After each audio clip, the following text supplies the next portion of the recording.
We are here with Mike Dreitzer, who is the resplendently dressed CEO of Gaming Arts.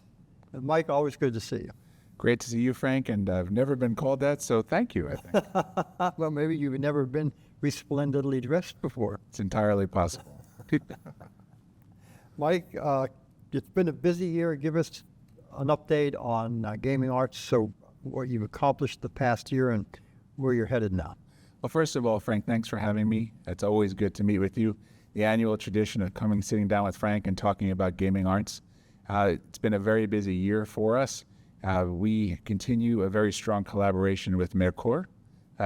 We are now in their booth, and we're able to show off a whole lot of brand new product. So it's been an extraordinarily busy year. Very excited about that.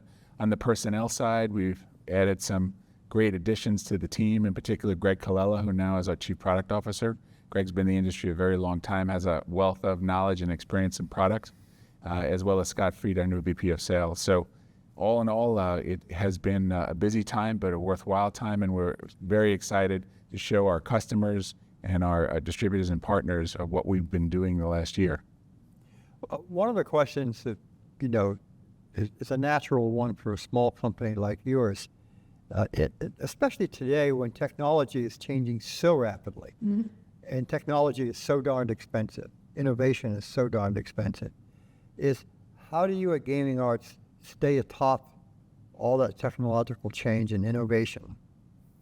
Yeah, it's hard as a smaller company. What you find, of course, is your R&D budget is a whole lot less than competitors, but nevertheless, you still need to be able to perform and compete well with competitors who are spending way more than you are. So I think that you have to look to find ways to leverage different resources and partnerships to be able to get good games out on the floor. We have fewer opportunities because we're a smaller company. The larger companies may make upwards of 100 games a year or more. We are somewhere in the neighborhood of about 20, 25 games a year. So we have to be very careful to make every game count. And so we're very thoughtful about the games that we make and the partnerships that we work with. So, for example, there are third parties. Yamasa is a studio out of Japan that we've worked with, or continue to work with. We have a good relationship with a company called Blueprint, which has been a very successful online company that is actually part of the Mercure group of companies. And so we released our first title. In fact, it's here at the Venetian. It's called Big Catch Bass Fishing. And so you just have to find ways to leverage these relationships and make the most of not a lot. On the AI side, which of course is the big buzzword, Right. I think that that's definitely going to allow companies to capture efficiencies in how they make art, for example, or how they design games. I think it's going to take some time, but nevertheless, there are some things you can do to make your process more cost-effective using AI and other newer technologies. AI, as you say, is a buzzword. Yep. And I tend to think that it's applied to a lot of things that aren't exactly new. It's just computing power, and it grows faster and faster and faster. It's a little bit different from the generative AI.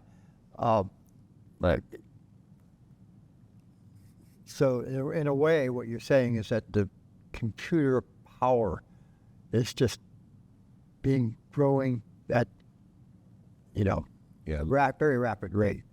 Yes, which I think will enable smaller companies to bridge the gap, if you will, if we can do things quicker, smarter, better, Right. with the assistance of AI or other newer technologies, disruptive technologies. I think that might be able to allow us to have a more level playing field. But it's no doubt it's difficult. If we put out a game and we put a lot of R&D dollars into that one game, and then it doesn't do well, as most don't. In fact, less than 1 out of 5 games historically hit house average, which means 4 out of 5 aren't going to make the cut in this incredibly competitive landscape. So we have to do everything we can to be very intentional and very thoughtful about how we do games. And if new technology can help us, we're going to use it. So we're starting to see a little bit of that. But again, for us at this stage, the bigger piece is leveraging third parties, finding games that might have worked online or in other spaces, or finding studios that have good capability and then working with them and leveraging them to put put better games out. A lot of folks think that we are entering a new cycle of consolidation as because there's so many small companies doing creative things out there, but they don't necessarily have the resources of the big giant companies that have a lot of financial resources. Is your company going to play the M&A game, being an acquirer or a seller? Or Yeah, so we are always looking at opportunities that make sense in either category, right? As I indicated earlier, right now we are really just focused on our collaboration with Mercure. That was a strategic collaboration that began over a year ago, and we are just doing great things together. And you can just see that by working on the Mercure booth. We have been able to bring to market 2 new cabinets, these ModX cabinets that Mercure introduced at the ICE show last year. We now have a US version of those boxes, so we're very excited about that. And so we really need to focus on getting our product better and better. And this relationship we have with Mercure and Blueprint and other companies is doing just that. So I don't spend a lot of my time thinking about M&A, who we can acquire. We have to get our house in order first, and this relationship that we have is helping us do that. great. So here at G2E, we all know Yes, sir. everyone wants to will be displaying their best and newest products. What are 1 or 2 of the must-sees at your booth?